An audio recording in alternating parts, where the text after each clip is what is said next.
Bem-vindos a mais um episódio de E aí, professor? Oi, Walter. Olá, Martin. Você vai bem? Hoje falaremos sobre Elias. 3 deles. Isso mesmo, 3 Elias e o remanescente. Legal, vamos falar sobre isso, mas antes vamos orar. Pai Celeste, muito obrigado por nos reunir, muito obrigado pela oportunidade de conduzir essas conversas. Por favor, ilumine nossas mentes com o Teu Espírito Santo e nos guie através dessa conversa e também através dos estudos, em nome de Jesus, amém.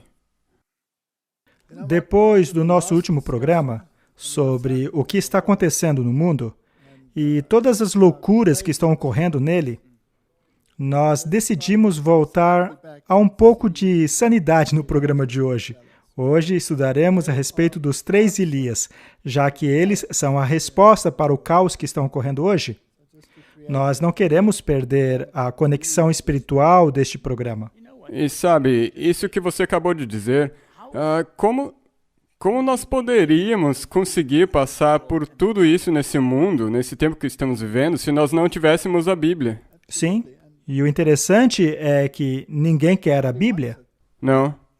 Ninguém se importa com ela. No entanto, ela tem a resposta para todo o problema. Todas as pessoas com quem converso estão odiando a circunstância nas quais o mundo se encontra hoje. Ainda assim, ninguém quer a solução, ou seja, a Bíblia. Por isso que os 3 Elias são importantes. Então, vamos começar. O primeiro Elias, naturalmente, é o Elias tipológico. Os outros Elias devem estar relacionados de alguma maneira à mensagem deste Elias. Além disso, há certas nuances, certas coisas escondidas que precisamos dar uma olhada também. Lemos o seguinte em Malaquias, capítulo 4. Lembrai-vos da lei de Moisés, meu servo, que lhe mandei em Horebe, para todo Israel, a saber, estatutos e juízos. Agora vamos para o verso 5. E eis que eu vos enviarei o profeta Elias, antes que venha o grande e terrível dia do Senhor. E ele converterá o coração dos pais aos filhos, e o coração dos filhos aos seus pais, para que não venha e fira a terra com maldição. Este é um lembrete e uma promessa. Pois ela começa com lembrai-vos. E do que precisamos nos lembrar? Da lei de Moisés, que foi ordenada em Horebe, junto aos estatutos e juízos. Ou seja, a lei terá um papel importante. E então, Deus enviaria o profeta Elias antes que venha o grande e terrível dia do Senhor. E este, naturalmente, é o último Elias. É um profético. É o Elias profético. E qual seria a função dele? Converter o coração dos pais aos filhos e o coração dos filhos aos seus pais. Será então que os corações dos pais e dos filhos não estão em harmonia no momento? Com certeza. Não estão em harmonia. Em conflito. E eles precisam harmonizar-se. E a única maneira de se fazer isso é através da mensagem de Elias. Ou seja, uma volta à Bíblia. Precisamos voltar para a Bíblia e precisamos voltar para o lembrai-vos. Agora, tem um certo mandamento que também começa com lembra-te. Exato, o 4º. O 4º mandamento é o único que começa com lembra-te. Os outros te dizem alguma coisa, mas o 4º mandamento te lembra de algo. Portanto, existe muita teologia nesses 3 versos. E nós precisamos analisar com bastante calma esta mensagem, pois lembre-se, esta é a única solução para o problema. Ou você a pega, ou você a deixa. Exatamente. Não ajuda ficar reclamando de tudo e daí não querer aceitar a solução. Exato. E também tem um outro ponto muito interessante. Veja, nós somos rebeldes por natureza. Eu mesmo fui mais rebelde do que a maioria das pessoas. E provavelmente ainda sou um pouco. Isso até pode ser usado para o bem? Se essa rebeldia estiver em seu local correto, o Senhor pode utilizá-la também. Por exemplo, Tyndale foi chamado de rebelde de Deus. Isso porque ele defendia a causa de Deus. E ele não desistiu. Ele não desistiu. Mesmo quando amarraram na fogueira e o queimaram, ele permaneceu firme pelo que acreditava. E é isso que precisamos fazer. Agora, caso você seja uma criatura de Deus, e a Bíblia diz que você é, então deve haver algo específico em você, pois Deus colocou isso em toda a sua criação. Fomos projetados para propósitos específicos, ao mesmo tempo em que fomos projetados com liberdade de escolha. Fomos projetados para viver em harmonia com todas as pessoas, pois no céu não existe desarmonia. Mas como alcançar a harmonia? Ser de uma mente só. Sim, não é necessário termos a mesma personalidade. Isso seria chato. No entanto, precisamos da mesma mentalidade, o mesmo entendimento. E me parece que as pessoas se esqueceram justamente daquilo que deveriam lembrar-se. Mas é aí que tudo começou. Exato.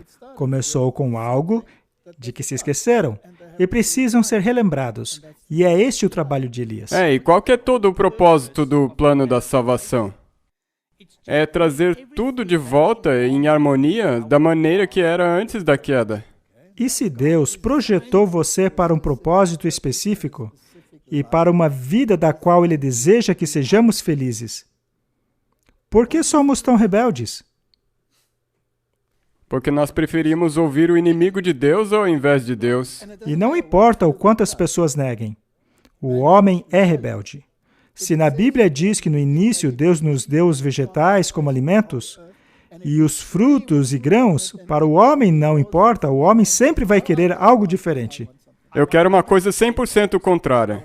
Eu não quero nada disso aí, das árvores frutíferas e sementes, eu quero somente a outra coisa. E quando Deus diz, lembra-te do dia de sábado para o santificar, 6 dias trabalharás, mas o 7º dia é o sábado do Senhor teu Deus. Não, eu não quero. Qualquer dia menos esse dia aí. Pois é, a gente aceita qualquer outro dia, mas não o sábado. Por que isso? É assim que os seres humanos se comportam. Isso é o resultado do pecado, da nossa rebelião. Mas, muito bem, vamos seguir em frente, do contrário, ficaremos aqui para sempre. Há mais um ponto neste verso. Caso os corações dos pais e filhos não entrem em harmonia, há uma maldição. Cada um escolhe. Não existe meio termo, não existe ficar sentado em cima da cerca. Não, ou é isso ou é aquilo. Isso me lembra da mensagem de Laodiceia, ou você é quente ou é frio. Pois o morno também é rejeitado. É a mesma coisa, ou você está com Cristo ou você está contra Ele. Você não tem como ficar no meio. E Deus respeita as escolhas. Se você não quiser estar lá, você não estará. E só mais uma coisa. Se você estiver no lado de Cristo, então você faz o que Ele manda. Não tem isso de eu faço algumas coisas e... não, isso aqui Ele não quis dizer assim. Mas a questão é que você precisa chegar ao ponto em que a mentalidade de Cristo torne-se a sua mentalidade. Do contrário, você será triste. Porque senão, mesmo que você faça o que Ele diga, você vai ser infeliz se você não tiver a mesma mentalidade. Sabe, teve muitas coisas com as quais eu lutei durante a minha transição de ateu para crente, nas quais eu dizia, eu não quero isso, mas eu vou fazer. É mesmo? Seja lá qual for o assunto, Martin. Por exemplo, o casamento, a comida, seja lá qual for o assunto. Eu dizia, não gosto assim, eu quero do outro jeito. Mas aí a gente precisa pensar, porque, afinal de contas, eu tenho que ter fé para acreditar que os caminhos de Deus sempre são os melhores. Exato. Mas aí eu pergunto, por que é melhor?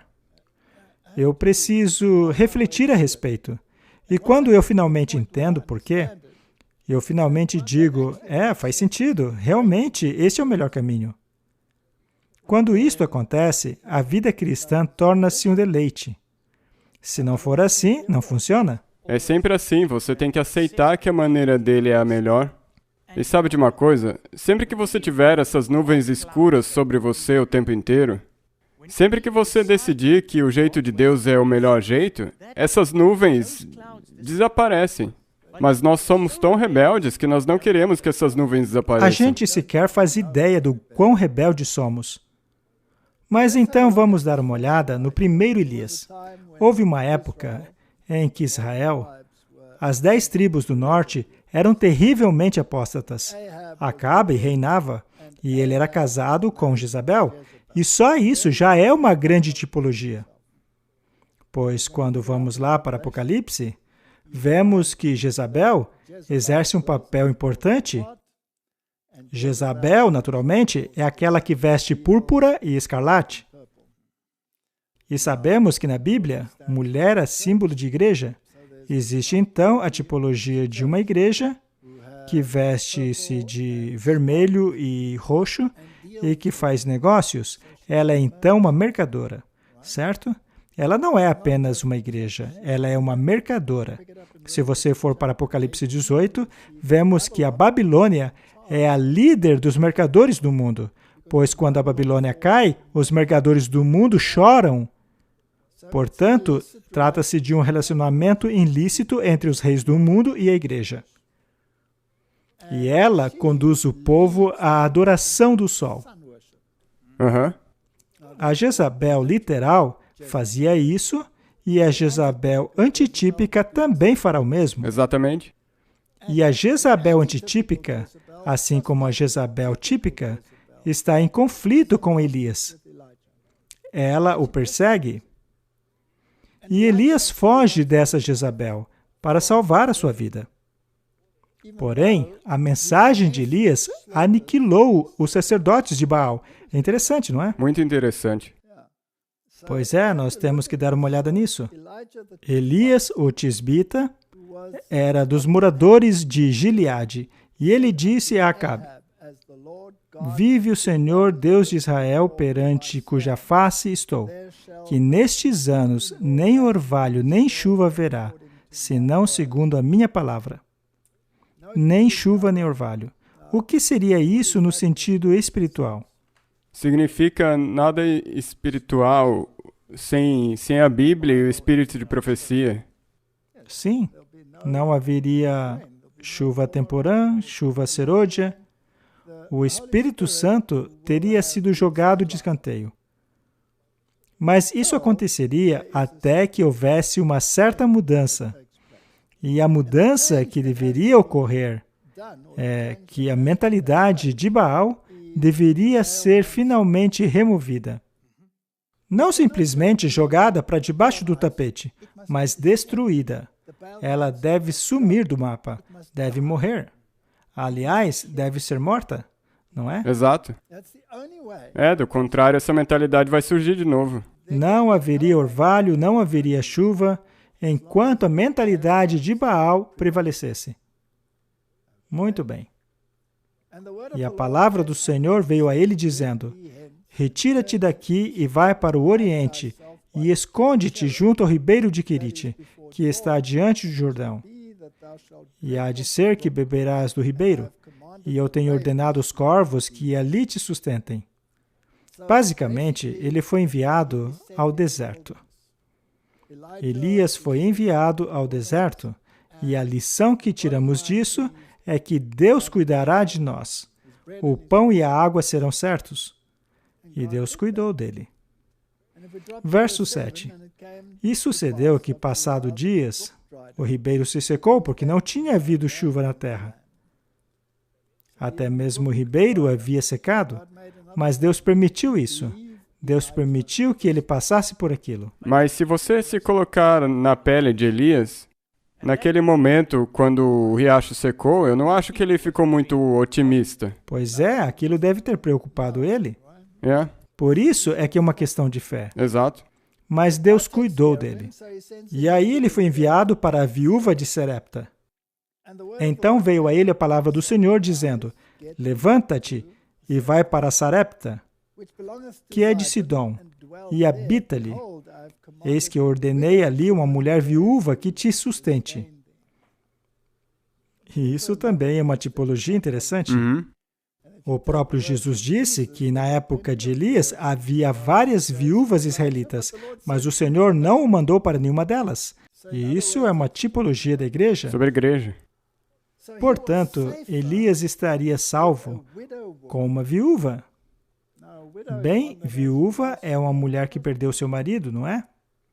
O que isso quer dizer é que Elias estaria seguro, estando ele entre aqueles que perderam a sua conexão com Cristo, apesar de ainda proclamarem fazer parte dele.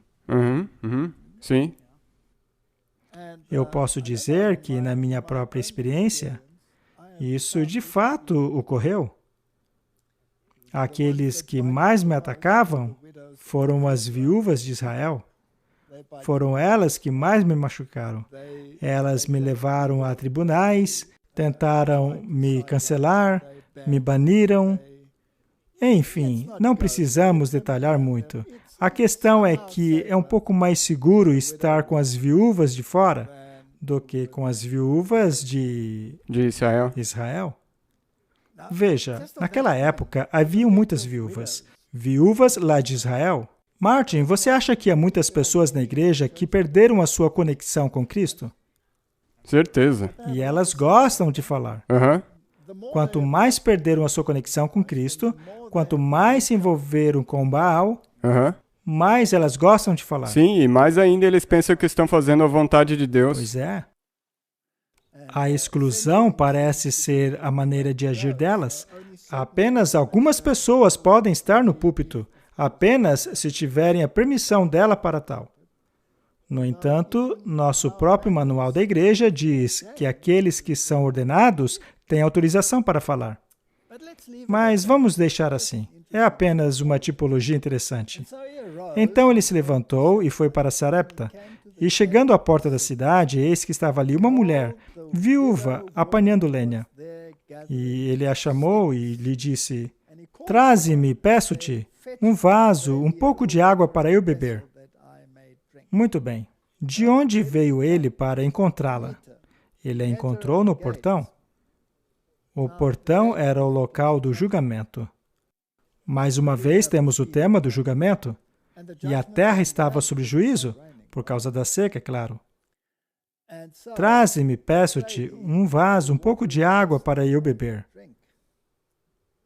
E indo ela trazê-la, ele a chamou e lhe disse, agora me traga também um bocado de pão na tua mão. Ou seja, temos aqui pão e água. E ela disse, vive o Senhor teu Deus, que nem um bolo tenho, senão somente um punhado de farinha numa panela e um pouco de azeite numa botija. E vês aqui, apanhei 2 cavacos e vou prepará-lo para mim e meu filho, para que comamos e morramos. Qual era a condição dessa mulher? Pobre. Terrível. Era terrível, ela estava em miséria. E é esse tipo de pobreza que precisamos ter. Veja, por exemplo, nas bem-aventuranças. Bem-aventurados pobres de espírito. Então, se você tiver esta pobreza, ou seja, esta carência espiritual, essa dependência, Deus o saciará. Dependência de Deus, é. Neste caso, Deus pode ajudar. Se você não sentir falta de nada, Deus vai prover o que para você? Se você erguer um copo cheio, ele vai enchê-lo ainda? O copo já está cheio, mesmo que esteja cheio de abominações. Nós precisamos primeiro esvaziar o copo, antes mesmo de poder enchê-lo com qualquer outra coisa útil. Portanto, é interessante que ele tenha dito a ela, traga-me a mim este pouco que você ainda tem. E ela trouxe. É muito interessante. Isso aí é puro evangelismo. Ela percebeu que ele tinha algo de que ela precisava. Foi por isso que ela fez o que ele pediu. E Elias disse a ela, não tenha medo, vai, faze conforme a tua palavra. Porém, faze dele primeiro para mim um bolo pequeno. Traga-o aqui para mim e depois farás para ti e para teu filho. Martin, ele não pediu algo difícil? Ah, com certeza. Você tem que colocar isso em realidade hoje. Se você está preparando para fazer uma refeição e você não tem nada mais do que essa refeição, você daria para outra pessoa? E você mesmo fica sem nada? Ainda mais você tendo um filho. E de que ela precisava para fazer aquilo? Fé. Ainda que seja uma fé pequenininha. Talvez ela não tivesse tão convencida, mas ainda assim ela fez. Ok? Havia várias viúvas em Israel no tempo de Elias, mas Deus não enviou a nenhuma delas, somente a esta viúva pagã. Isto é evangelismo. Porque assim diz o Senhor, Deus de Israel. A farinha da panela não se acabará, e o azeite da botija não faltará até o dia em que o Senhor dê chuva sobre a terra. Esta é uma promessa maravilhosa. E será que ela ainda está de pé? Sim. Muito bem. A farinha da panela, ou seja, o pão da vida, não se acabará, e o azeite da botija, que representa o que, Martin? O Espírito Santo. O Espírito Santo. Nada disso falhará até que o Senhor dê chuva sobre a terra. Que chuva é essa, Martin? Da chuva serôdia. Nós estamos falando da chuva E se serôdia. nós explicarmos isso para os leigos, a chuva serôdia, quando o evangelho está sendo aceitado por milhões de pessoas. E vai acontecer. E quem será mais receptível quando isso acontecer? Serão as viúvas de Israel ou as viúvas por aí que perderam sua conexão com Cristo? Sim, as viúvas que perderam a conexão. Portanto, a mensagem de Elias é uma mensagem que é proclamada no tempo de grande seca. Algumas pessoas percebem que são necessitadas. Já outros não percebem que são necessitados. E normalmente, esses que não percebem fazem parte da igreja. Isso é muito verdade. É triste. Porque quando você pensa que está afiliado só por estar dentro de algo, isso não necessariamente significa que você está salvo. Não mesmo. E a promessa foi cumprida. A farinha da vasilha não se acabou e o azeite da botija não secou, conforme a palavra do Senhor proferida por Elias. Portanto, a mensagem de Elias não falhará. Ela vai cumprir o seu objetivo e fará isso em meio às viúvas. É com elas que a palavra trabalhará. Exato. E não vai estar indo muito bem, porque ainda é uma seca. E quem foi que ofereceu a Elias a pior oposição? Acabe e Jezabel. Acabe e Jezabel. Eles fizeram a Elias a pior oposição. Ou seja, a igreja. Esta é uma tipologia interessante. Acabe representa Israel. Isso seria um dos governantes dentro da igreja. E as alianças ilícitas que eles tinham, ou que Acabe tinha com Jezabel, torna essa combinação bastante tóxica. Isso também é como igreja e Estado? É a igreja e o Estado juntos. É uma união ilícita. E, eventualmente, Jezabel mata os profetas de Deus, enquanto ela e seus profetas adoram Baal e Astarote. Astarote era uma divindade feminina. 1 Reis 18, verso 1. E sucedeu que, depois de muitos dias, a palavra do Senhor veio a Elias, o terceiro ano, dizendo... É interessante que o Novo Testamento nos diz que foi 3 anos e meio. O Antigo Testamento, não. Não. Mas o Novo Testamento diz exatamente quanto tempo durou. 3 anos e meio. A palavra do Senhor veio a Elias no terceiro ano, dizendo, vai e apresenta-te a Acabe, porque darei chuva sobre a terra. E foi Elias apresentar-se a Acabe. E a fome era extrema em Samaria. Note mais uma vez um detalhe da fome. E Acabe convocou Obadias, o responsável pelo seu palácio. Obadias temia muito ao Senhor. Isso é fascinante. Temos aí essa grande apostasia ocorrendo. Sendo que Acabe era o cabeça desta apostasia. Mas o responsável pelo palácio dele temia o Senhor. Dentro da mesma casa. Dentro da mesma casa. Será que podemos aprender algo de nossa igreja com isso? Nós temos, porque nós vamos nos desanimar se não aprendemos essa mensagem. Muito bem.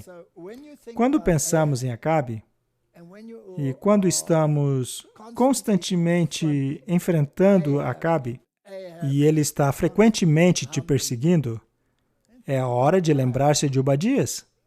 Eu já encontrei muitos Obadias. E se não fossem por esses Obadias, eu já teria me desesperado.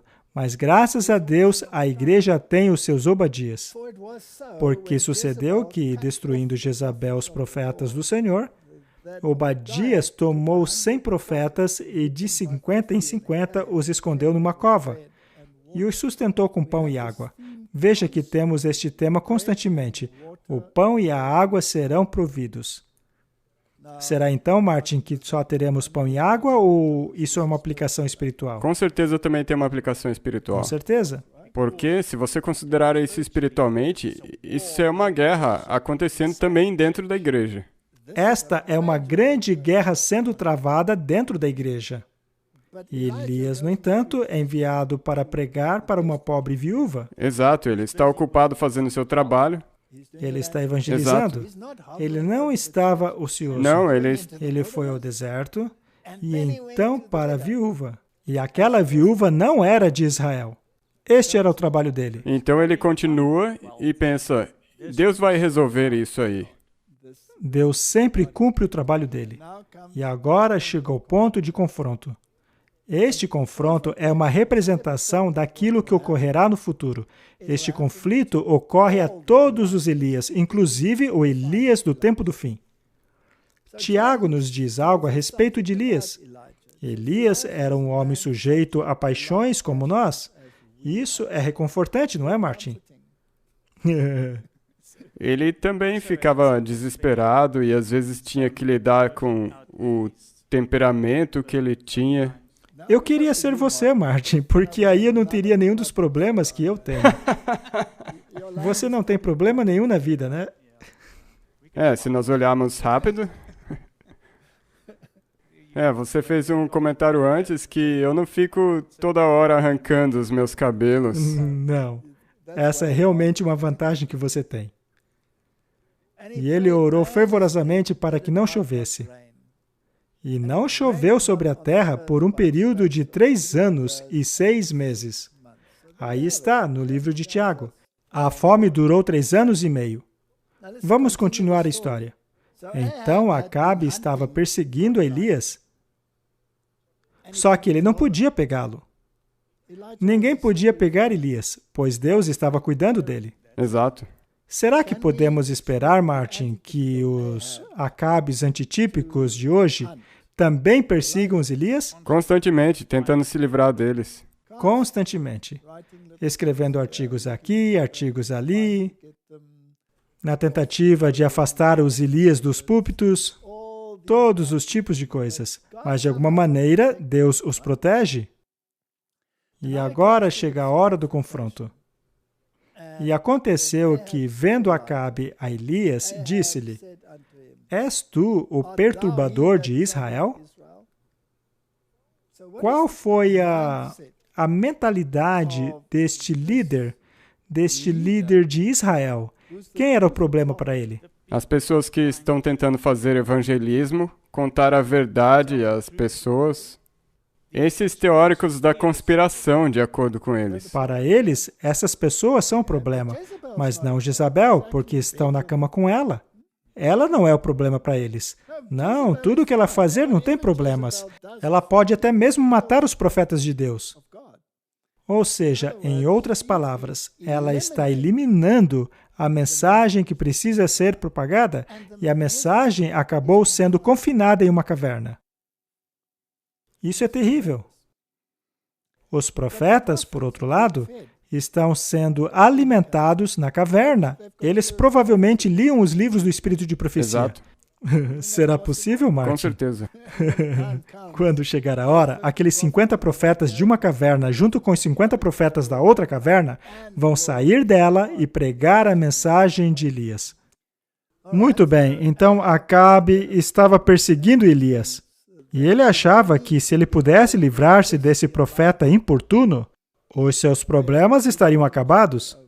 Foi por isso que ele disse a Elias, És tu o perturbador de Israel? Ele toma uma resposta bem direta. Elias respondeu, Eu não tenho perturbado Israel, mas tu e a casa do teu pai, porque deixaste os mandamentos do Senhor e seguiste a Balaim. Ora, Martin, será que essa mensagem se aplica a nós hoje? Com certeza.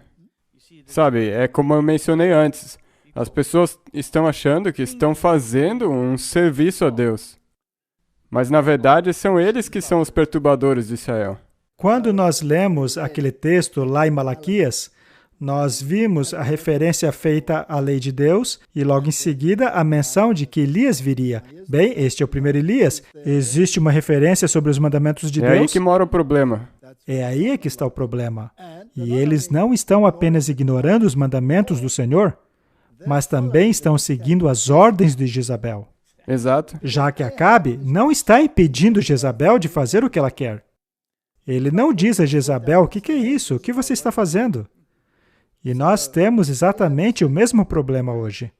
Acabe havia abandonado os mandamentos do Senhor, mas isso não era tudo. Ele também seguia Baal.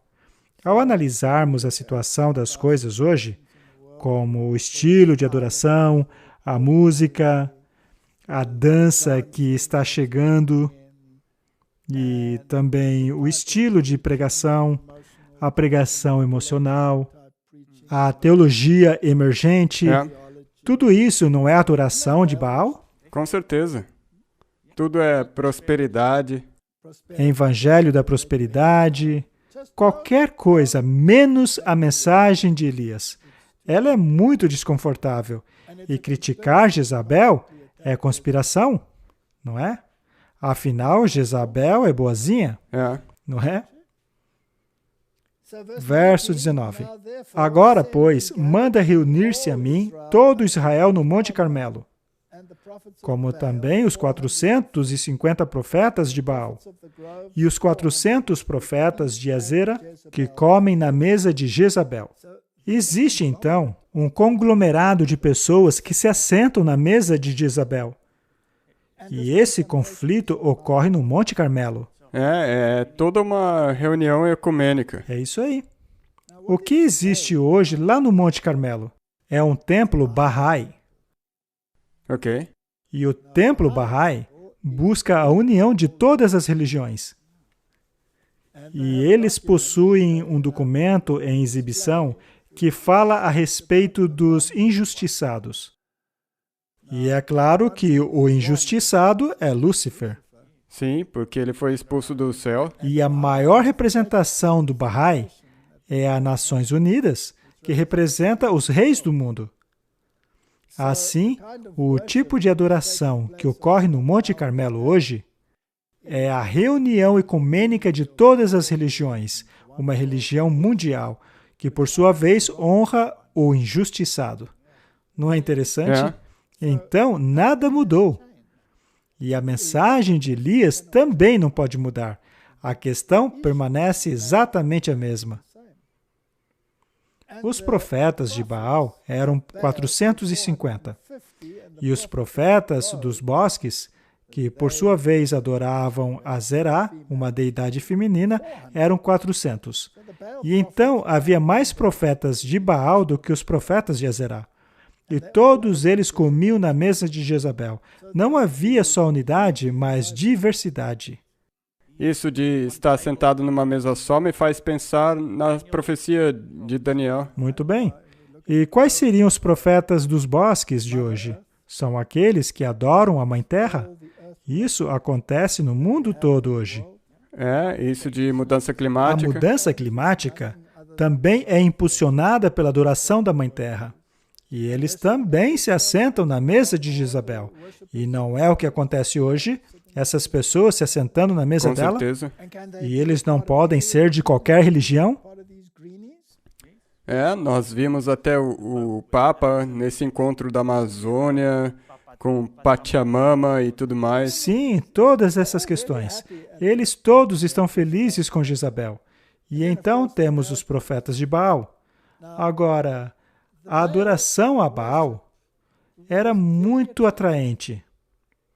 É o tipo de adoração que vemos no mundo hoje. Mas o que não vemos é a adoração baseada unicamente na Bíblia. Com certeza não. Isso já era. Hoje tudo é emocional. Tem que ter emoções. Hoje você precisa sentir alguma coisa. Mas enfim, eles estão todos unidos. E está chegando o dia em que haverá um conflito no Monte Carmelo. Esse dia está chegando. Então Elias ordenou-lhes: prendam os profetas de Baal, não deixe nenhum escapar. Eles os prenderam e Elias os fez descer no riacho de Gizom e lá os matou. Isto foi depois do conflito, no qual os profetas de Baal tiveram a oportunidade de mostrar se o sacrifício deles seria consumido pelo fogo, e Elias teve a mesma oportunidade. Eles dançaram, gritaram, se cortaram, fizeram isso o dia inteiro até ficarem exaustos. Não aguentavam mais.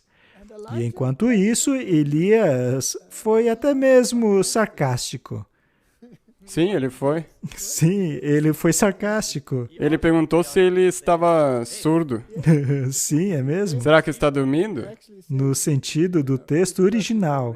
É verdade. Elias pergunta se Baal não estava ocupado no banheiro ou foi viajar. Mas a simples oração deveria ser precedida por um ato simples, que era reconstruir o altar original com as 12 pedras. 12 pedras. 12 pétrions, 12 apóstolos. Os corações dos pais, os corações dos filhos, precisam ser reconciliados. Somente uma religião. Exato, uma mentalidade. É simples assim. E o interessante é que quando ele perguntou, até quando ficareis entre duas opiniões? O povo não respondeu nada. Ninguém falou nada. Não é assim hoje? Com certeza a mesma coisa. É inacreditável. Mas finalmente a mensagem de Elias acabou com todos os profetas de Baal. Isso deixará Jezabel furiosa. E Elias disse a Acabe: vá comer e beber, pois já ouço o barulho de uma chuva abundante. Veja só que interessante. Quando é que essa chuva chegaria? Depois da matança desses profetas. Portanto, a mensagem de Baal precisa ser denunciada. A maldade do homem do pecado precisa ser denunciada. Este não é o nosso dever? Expor a maldade do homem do pecado, e uma vez que ela tiver sido exposta, para que as pessoas possam tomar decisões sábias, finalmente chegará a chuva. Então Acabe foi comer e beber, mas Elias subiu até o alto do Carmelo, dobrou-se até o chão e pôs o rosto entre os joelhos. Ele então disse ao seu servo: vai e olhe na direção do mar. E ele foi e olhou, e não tinha nada lá. Mas ele disse: vá de novo. E isso aconteceu 7 vezes. 7 é o número de Deus. Será que ele teve que exercitar sua fé? Exatamente. Foi a mesma coisa que aconteceu com Naamã. Ele teve que mergulhar naquela água 7 vezes. E você não acha que na 5ª vez ele poderia ter desistido? Exato, você pode se identificar com isso. E lá pela 5ª ou 6ª vez, você já está cansado. Você já não quer fazer mais nada. 7 vezes. 7 vezes. E aconteceu que na 7ª vez, o servo disse: uma nuvem tão pequena quanto a mão de um homem está se levantando no mar. Então Elias disse: vá dizer a Acabe: prepare o seu carro e desça antes que a chuva o impeça. É impressionante o fato de ele correr à frente da carruagem. Deus deu a ele o poder divino. E ele correu à frente, mas isso salvou Acabe? Mas será que o fez pensar? Sim. Sim. É. Mas ele estava tão envolvido com Jezabel que não conseguiu deixá-la. Seria possível que muitos de nossa liderança estejam tão envolvidos com Jezabel a ponto de perderem a chuva serôdia? Infelizmente, sim. Veja, eu não quero ser pessimista aqui. Não. Apenas realista. A situação, infelizmente, é assim mesmo. Quando a sacudidura vier, precisaremos estar preparados para Seja lá quais forem as consequências, será uma situação triste. Vai mesmo. Infelizmente, vai haver alguns que não aceitarão a mensagem. Eles não aceitarão a mensagem. Profetas e Reis, página 156. Vez após vez, Elias enviou seu servo a observar de um ponto que dominava o Mediterrâneo, a fim de verificar se havia qualquer sinal visível de que Deus tivesse ouvido a sua oração. A cada vez o servo retornava com a resposta: não há nada. O profeta não se impacientou ou perdeu a fé, mas continuou a sua fervente petição. 6 vezes o servo retornou com a declaração de que não havia nenhum sinal de chuva nos céus de bronze. Mas, confiante, Elias enviou mais uma vez. E agora o servo retornou com a declaração: eis aqui uma pequena nuvem, como a mão de um homem, subindo do mar. Isso bastou. Elias não esperou que o céu se escurecesse. Na pequena nuvem, ele contemplou pela fé uma abundância de chuva e agiu em harmonia com a sua fé, enviando depressa o seu servo Acabe com esta mensagem: aparelha o teu carro e desce, para que a chuva não te apane. Existe alguma mensagem tipológica aí? Com certeza. Não desista. Não desanime. 7 vezes, não 6. 6 é um número de Baal?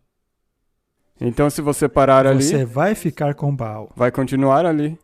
Vamos ler primeiro os escritos para ver se encontramos os paralelos.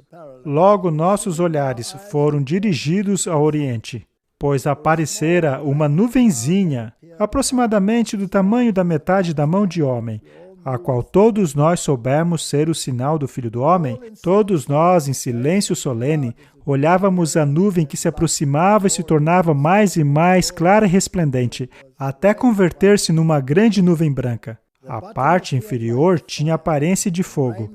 O arco-íris estava sobre a nuvem, enquanto ao redor dela se achava 10 milhares de anjos entoando cântico agradabilíssimo. E sobre ela estava sentado o Filho do Homem. Os cabelos brancos e anelados caíam-lhe sobre os ombros, e sobre a cabeça tinha muitas coroas. Os pés tinham aparência de fogo, e à sua destra trazia uma foice aguda, e na mão esquerda uma trombeta de prata. Seus olhos eram como chamas de fogo que profundamente penetravam seus filhos.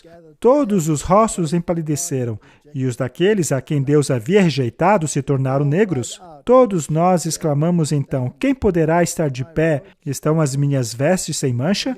Então os anjos cessaram de cantar, e houve algum tempo de terrível silêncio, quando Jesus falou: aqueles que têm mãos limpas de coração puro serão capazes de estar de pé. Minha graça vos basta. Com isso nos iluminou o rosto e encheu de alegria o coração. E os anjos tocaram mais fortemente, tornaram a cantar, enquanto a nuvem mais se aproximava da terra. Isso é bíblico, Martin? Ah, com certeza. É como estar lendo o Apocalipse. Exato. E se você tomar essa nuvem com a fé que Elias tinha, a fé que ele havia depositado, sabendo que Deus traria essa chuva, esse salvamento, nós temos o mesmo com isso. Esta mensagem é fundamental. A mensagem de Elias deve acabar com os profetas de Baal. Isso significa que haverá um conflito. As pessoas precisam escolher um lado. Ou somos a favor da mensagem, ou contra ela. Por quanto tempo ficareis entre duas opiniões? Acabe tinha feito a sua cama com Jezabel e ficaria deitado nela. E o resultado disso é que toda a sua posteridade foi destruída. Muito bem. Então vimos o Elias típico. Já vimos a mensagem típica e o conflito típico. É um confronto entre dois tipos de adoração. Os mandamentos de Deus e obediência a Ele é fundamental.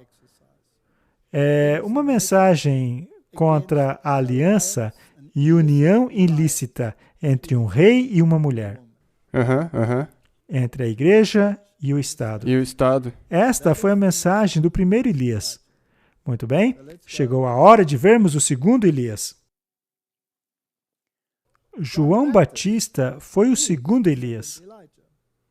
Bem, algumas pessoas achavam que ele era o próprio Elias, mas não é este o caso. Não se tratava do Elias Não. em si, mas de sua mensagem. Ele não foi a encarnação, ele foi João Batista. E há uma diferença muito importante entre este Elias aí, do João Batista, e o primeiro Elias. O primeiro Elias teve uma mensagem acompanhada de inúmeros milagres, enquanto que o segundo Elias não teve milagre algum, era só mensagem. E essa mensagem é a mesma mensagem do primeiro Elias, mas sem as obras, porque as obras já haviam sido feitas ali. Este é um ótimo ponto. Vamos ler Lucas capítulo 1, verso 15. E ele será grande diante do Senhor, e não beberá vinho nem bebida forte. Ele será cheio do Espírito Santo, desde o ventre de sua mãe. Este verso tem bastante coisa, Martin. Ele não beberá vinho e nem bebida forte. E seria cheio do Espírito Santo desde o ventre de sua mãe. Isso foi literal. Ele era um nazireu. Ele nunca deveria fazer uso de vinho ou bebida forte. E ele era cheio do Espírito Santo desde o ventre de sua mãe. Ou seja, desde sua concepção.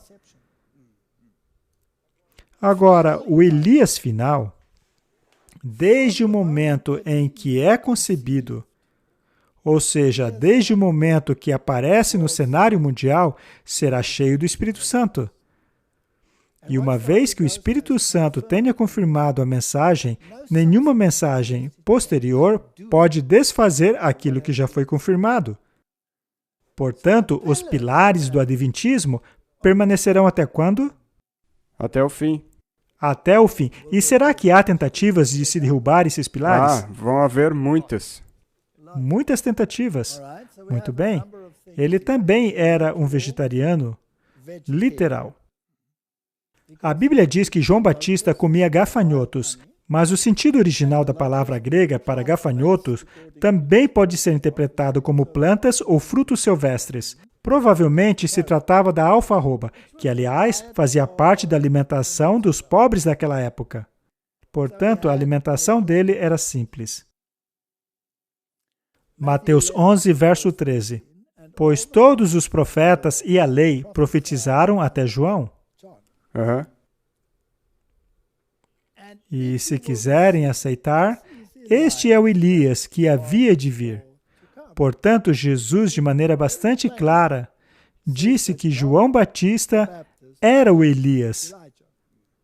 Não Elias literal, mas o antitipo dele. Muito bem.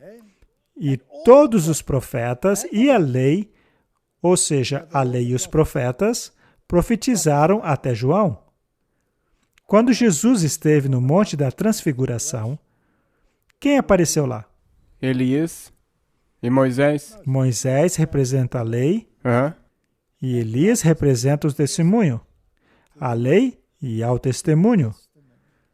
Se não falarem de acordo com esta palavra, é porque não há luz neles. Então, tudo aquilo que eles disseram ainda é válido. Permanece.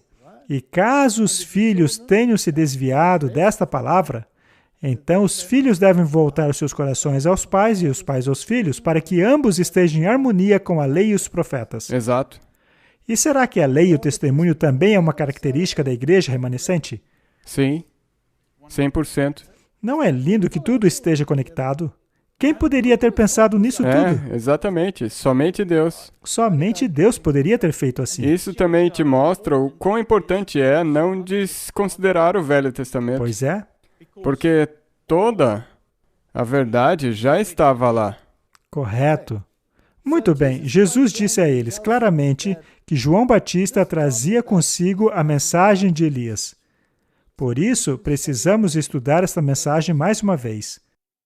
João 1:21. E perguntaram a João Batista, quem é você?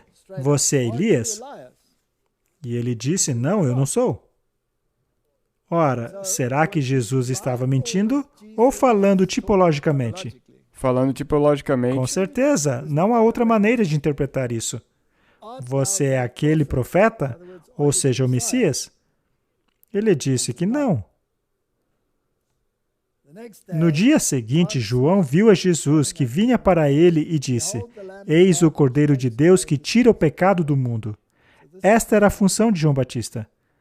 Parte da mensagem de Elias que João trazia era levar as pessoas ao Cordeiro de Deus que tira o pecado do mundo. E o que é pecado, Martin? Transgressão da lei.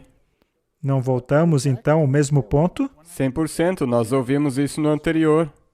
Os mandamentos, essa era a razão por que tudo estava acontecendo. Eles não obedeceram os mandamentos. Aqui nós temos a lei e os profetas, e depois aquele que é a cura para o problema do pecado, que por sua vez é a transgressão da lei. Não é incrível que as igrejas de hoje, aquelas que seguem Baal, não acreditam que os mandamentos possuem autoridade? É, porque eles têm que se livrar deles. Daí tudo que eles fazem pode ser justificado. Correto? Dizia então as multidões que saíam para serem batizadas por ele: raça de víboras!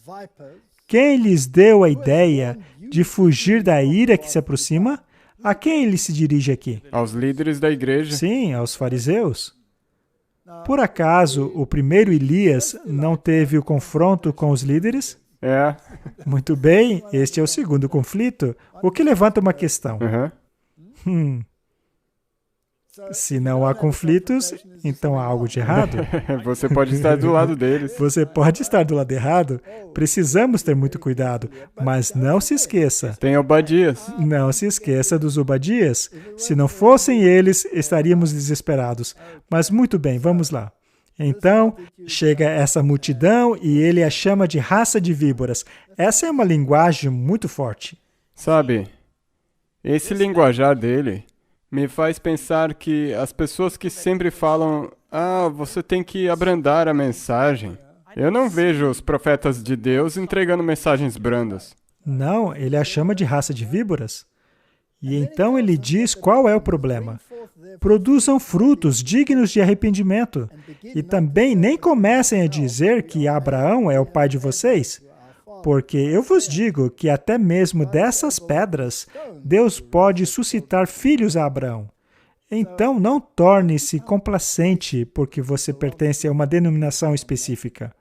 Não pense estar salvo somente por estar em uma denominação específica. Exato. Essas pedras, elas se referem aos pagãos. Totalmente correto. Você se lembra da figueira que foi amaldiçoada? Era uma figueira presunçosa, pois ela tinha um monte de folhas, mas não tinha frutos. Mas uma vez que tinha folhas, ela deveria ter frutos, já que o fruto aparece primeiro no caso da figueira. Eles estavam no bosque e havia muitas figueiras ali. Sim. Mas as outras, pelo menos, não eram presunçosas, pois não tinham folhas. Então não se esperava que tivessem frutos. Ninguém esperava frutos delas. E foi por isso que não foram amaldiçoadas, pois não eram presunçosas. Elas representavam os gentios, que eventualmente produziriam os frutos que a árvore presunçosa não produziu. Então, temos aqui uma situação muito semelhante. Mas ao invés de árvores, ele utiliza pedras como símbolos. É o mesmo símbolo, como você bem disse. Ele estava ali acusando os líderes da igreja de que se vocês não fizerem a sua parte, essas pessoas podem começar a fazer. O que significa que a viúva pagã passaria a aceitar a mensagem. Exatamente. A viúva que não é de Israel. O machado já está posto à raiz das árvores, e toda árvore que não der bom fruto será cortada e lançada no fogo. Muito bem, Martin. Vamos nos fazer a seguinte pergunta agora. Será que este segundo Elias entrou em confronto com a liderança da igreja? Sim. De maneira muito dura. É uma coisa muito triste mesmo. Mas é a realidade. Exato. E deveríamos nos surpreender quando isso acontece? Não. Você tem que ter a fé de Elias. Muito bem. Estamos em terreno perigoso aqui. Mas isso é bíblico. É isso que a Bíblia diz. O Senhor tem chamado a atenção do seu povo para a reforma da saúde, Por anos, este é um dos grandes ramos da obra de preparação para a vinda do Filho do Homem. João Batista seguiu adiante no espírito e poder de Elias para preparar o caminho do Senhor e conduzir as pessoas à sabedoria dos justos. Ele foi um representante daqueles que estarão vivos nos últimos dias, a quem Deus confiou as verdades sagradas a serem apresentadas diante do povo para preparar o caminho para a segunda vinda de Cristo. João foi um reformador. O anjo Gabriel, diretamente nos céus, deu um discurso sobre a reforma da saúde ao pai e mãe de João. Ele disse que seu filho não deveria beber vinho ou bebida forte e que seria cheio do Espírito Santo desde o seu nascimento. É interessante. Por anos, o Senhor tem chamado a atenção de seu povo à reforma de saúde. Este é um dos grandes ramos da obra de preparação para a vinda do Filho do Homem.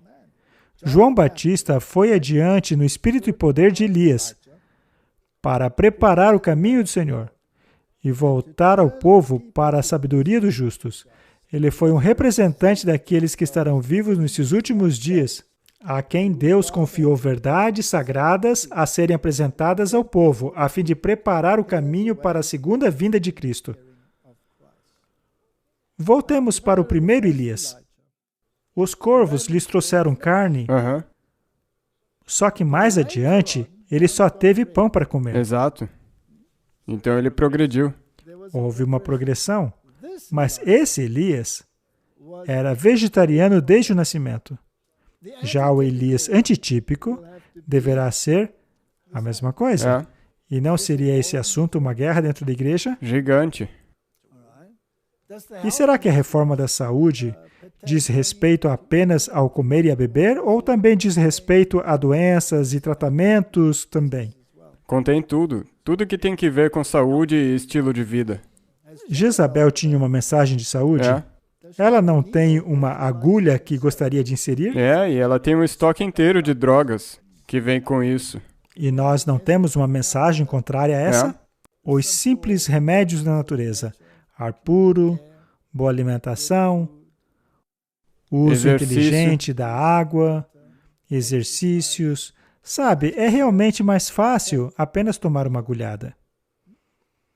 Agora, se devemos escolher um dos lados, por quanto tempo ficaremos entre duas...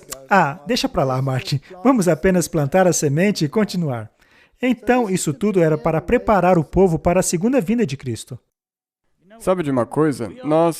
Eu acho que já estamos na seca. Nós com certeza estamos em uma seca.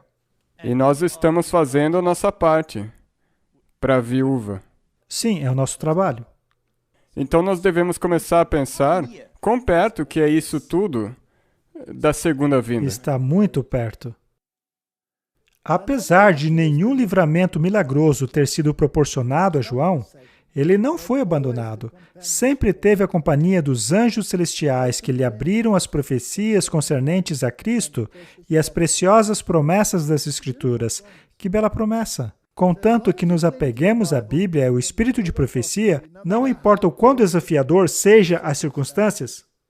Se nos apegarmos à palavra de Deus, nós sairemos vencedores, ainda que sejamos mortos. Exato. Estas foram os seus sustentáculos, como haviam de ser com o povo de Deus nos séculos por vir. A João Batista, como os que vieram depois dele, foi dado a segurança: eis que eu estou convosco todos os dias até a consumação dos séculos.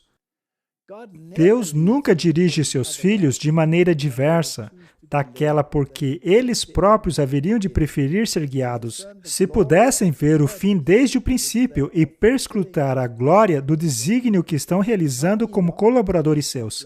Nem Enoque, que foi transladado aos céus, nem Elias, que ascendeu em um carro de fogo, foi maior ou mais honrado que João Batista, que pereceu sozinho na prisão. A vós vos foi concedido, em relação a Cristo, não somente crer nele, como também padecer por ele. Filipenses 1:29. E de todos os dons que o céu pode conceder aos homens, a participação com Cristo em seu sofrimento é o mais importante depósito e a mais elevada honra. Martin, por que João Batista foi decapitado? Porque ele confrontou Herodes.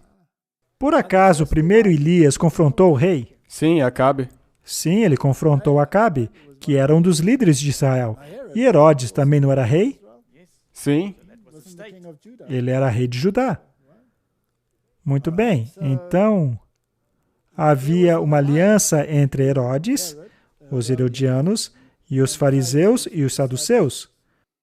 Eles não gostavam um dos Não. outros, mas quando o assunto era perseguir Cristo, estavam de comum acordo. Eles trabalharam juntos. Sim. E Herodes e Pilatos, que representam Roma, costumavam brigar no início, mas em relação à perseguição a Cristo, os dois se tornaram amigos. Portanto, é necessário o inimigo Exato. em comum. E esse inimigo será o Elias. E os reis da igreja e o governador de Roma farão uma aliança, se tornarão amigos. É uma coisa muito triste. Ele disse que não é legal que o rei fosse casado com a esposa de seu próprio irmão. Deus, portanto, nunca a reconheceu como esposa de Herodes. Não é? Não vemos aí mais uma vez um relacionamento ilícito entre um rei e uma mulher? Exatamente. E não foi o mesmo com o primeiro Elias? 100% igual. Muito bem. O primeiro Elias disse que não era ele o perturbador de Israel, mas era o rei e sua casa, porque eles tinham abandonado os mandamentos de Deus. Genericamente falando, os mandamentos de Deus seriam todos eles. Mas neste caso, ele estava se referindo a um mandamento bem específico. Que mandamento seria esse? Adultério.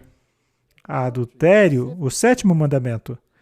E o sétimo mandamento é um mandamento de relacionamento. Não é? Eles estavam quebrando este mandamento. Agora, houve duas coisas instituídas lá no Éden. E as duas têm a ver com relacionamento. Quais foram elas? O sábado e o casamento. Casamento. O sábado e o casamento. Mandamentos de relacionamento. Aqui nós chegamos mais perto da verdadeira questão. Afinal, do que se trata os mandamentos? Os mandamentos são a respeito de relacionamento. Relacionamento entre os seres humanos e o ser humano e Deus. A primeira tábua dos 10 mandamentos continha as leis e regulamentos de nosso relacionamento para com Deus. E a segunda de nosso relacionamento para com o homem. E um dos mais íntimos de todos os relacionamentos está no sétimo mandamento. Havia um problema ali. Havia um problema com Acabe também. E aqui temos o mesmo problema. A igreja e o Estado estavam ilicitamente casadas. E o segundo Elias condenou essa união. A mensagem dele foi bem aceita? Não, ele perdeu a cabeça. Portanto, quando a nossa igreja fraterniza com Roma, sentando-se em concílio ecumênicos, sendo até mesmo presidentes ou vice-presidentes de concílios ecumênicos, será que uma mensagem como essa seria bem aceita? Não, pode ser que você perca a sua cabeça. E quem, na verdade, está instigando o ataque a este Elias antitípico? A mãe. A mãe. E essa mãe tem uma filha. E esta filha dança diante do rei. Dentro da tipologia, temos o rei, representado por Herodes, temos a mãe, com quem ele é ilicitamente casado, que por sua vez é a mesma coisa que Jezabel, e ela tem uma filha. Não existe uma igreja que diz que não sofrerá perda de filhas? Sim. Ou perda de filhos? A Igreja Católica Apostólica Romana. Ela tem filhas. E quem são essas filhas que, segundo ela, voltarão para a mãe? Todo mundo que estiver em conselho ecumênico com ela. Especialmente o protestantismo. E quem é que vai dançar diante do rei? A filha. As filhas. Quem vai pedir pela cabeça de João Batista? A filha também. Mas quem mandou a filha dançar? Foi a mãe. A mãe? Essa não é uma grande tipologia? Com certeza. Isso é impressionante. Quem poderia organizar tudo isso? Só Deus. E está na Bíblia, então vai acontecer. Sim. E, na verdade, está inserido em relacionamento literal. Sim. Com pessoas que tinham livre-arbítrio. Isso é incrível. É impressionante. A mensagem de Elias é muito profunda. Então, Martin, se Deus achou melhor que no segundo Elias, que os mandamentos fossem menos genéricos e migrassem para o mandamento de relacionamento, que no caso deles era ilícito, poderíamos esperar alguma coisa daí? E agora eu pergunto, qual relacionamento é ainda superior ao relacionamento entre homem e mulher? Você acha então que o mandamento de relacionamento poderia tornar-se um fator? E autoridade. Muito bem. Este é um relacionamento entre Deus e o homem. E isso está inserido no quarto mandamento, pois apenas esses dois foram instituídos lá no Éden. Podemos esperar então que o Elias final se engaje no confronto específico a respeito do mandamento de relacionamento, Sim. que seria o quarto mandamento? Aquele que foi esquecido. Resumindo, haverá uma confrontação entre líderes que estão em relacionamentos ilícitos com mulheres, ou seja, com igrejas. O primeiro Elias nos diz quem é essa mulher, Jezabel. E a Bíblia e Apocalipse nos diz que nas 7 igrejas, que na igreja do meio, ou seja, na Idade Média, existe uma Jezabel. E lá é dito que ela lidera o povo de Deus para a adoração do sol. E que há um relacionamento ilícito, como vimos na segunda mensagem. A questão chegará a um ponto no qual a mãe incitará a filha a pedir a cabeça do último Elias, e alguns poderão perdê-la. E pode ser que outros sejam transladados, assim como Elias o foi. Pois esta é a mensagem. É mesmo? Ele foi transladado. E da mesma maneira, o último Elias também será transladado. O Elias do meio, João Batista, perdeu sua cabeça. Qualquer um que pregue os mandamentos ou que pregue a mensagem de Elias também corre o risco de perder a cabeça. Roma foi um poder muito perseguidor, sendo responsável pela perca de muitas cabeças. O último Elias tem esta esperança da qual se apega. Sim, sim. A esperança de que pode ser transladado. Mas a confrontação será feroz, porque ela gerará em torno dos mandamentos de Deus a adoração a Baal e um específico mandamento de relacionamento. Então, antes de entrarmos em detalhes, vamos terminar por aqui e discutir os próximos eventos em um novo episódio. E só mais uma coisa. Tanto na mensagem típica e na mensagem de João Batista e Elias, ambos eles tiveram muita fé. Porque João nunca viu a Jesus enquanto ele estava preso. Não, ele não viu. E é interessante, como você disse, que o primeiro Elias passou por um momento de angústia. O segundo Elias também passou por um momento de angústia. Exatamente. Será que o último Elias também deveria esperar? E João tinha acabado de pregar, eis o Cordeiro de Deus que tira o pecado do mundo. Então, vai ser difícil. Vai ser muito, muito difícil. E haverá, sim, momentos de angústia. Mas aquilo que vai fazer você aguentar é a sua fé. 7 vezes. Amém. Vamos orar. Querido Pai, obrigado pela mensagem de Elias. Aprendemos tanto com ela. Ajuda-nos a retirarmos forças em meio à fraqueza. Em meio à covardia, retirarmos coragem. E também a retirarmos fé e confiança em meio às traições. Obrigado por essas mensagens e pelas promessas atreladas a elas. Obrigado, Senhor. E o resultado de tudo isso será que aqueles que se apegarem à mensagem e às promessas serão chamados de filhos e filhas de Deus. Obrigado em nome de Jesus. Amém. Amém.